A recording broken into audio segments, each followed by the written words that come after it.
Oke dokter, kan selama kedepannya ini rencananya akan Ya, Indonesia akan menggunakan vaksin AstraZeneca ini ya dok.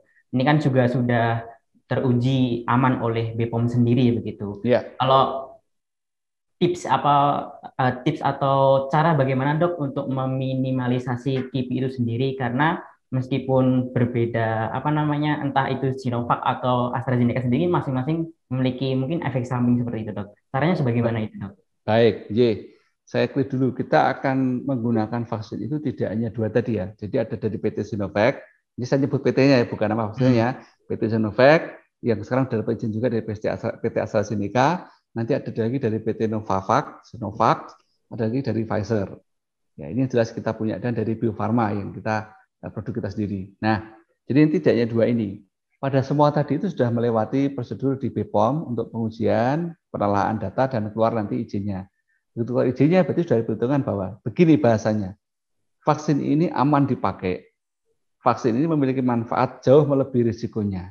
Nah, apa saja risikonya kita sampaikan dalam jadi setiap BPOM mengeluarkan EUA itu selalu ada keterangannya di sana bahwa dalam uji klinik ditemukan apa misalkan efek samping lokalnya apa, nyeri, ada kemerahan misalkan itu, efek sistemiknya apa, mungkin terjadi demam, terjadi apa saja, itu ada selalu angkanya. Maka ketika orang mengatakan bahwa vaksin ini aman, terus kita sudah katakan aman itu dalam pemahaman selama uji klinik itu tidak ada efek samping yang serius. Tapi bukan berarti mengatakan tidak ada efek samping tapi tidak serius. Saya sampai disebut di sana berapa persen angka kejadian nyeri, berapa persen angka kejadian ini. Nah itu sudah dibuktikan bahwa kejadiannya itu antara yang diberi vaksin dan yang tidak divaksin itu berimbang. Ya misalkan gini, ini kelompok yang diuji vaksin disuntik vaksin, kelompok yang bukan uji vaksin suntik juga tapi isinya bukan vaksin, gitu, suntik. Ternyata oh sama-sama nyerinya misalkan, oh sama-sama ada merah-merahnya, oh sama-sama bengkak sedikit di tempat suntikan, gitu. Sama. Nah itu sama. Nah itu menunjukkan berarti ini tidak ada beda signifikan antara kelompok vaksin dengan yang tidak. Berarti antara vaksin dengan bukan vaksin tadi tidak ada beda signifikan. Berarti disebut ini ringan. Ada lagi misalkan, oh ternyata suntik itu oke, yang divaksin misalkan terjadi demam, ya yang tidak divaksin karena memang isinya bukan vaksin ya demamnya lebih sedikit bisa jadi. Nah kita sampaikan apa adanya seperti ini. Nah selama ini masih dalam batas efek samping yang kategorinya ringan masih tidak masalah gitu loh. Nah itu yang kita sampaikan selalu seperti itu. Tapi kita juga ingin sampaikan sekali lagi ini juga penting, ya itu juga penting juga.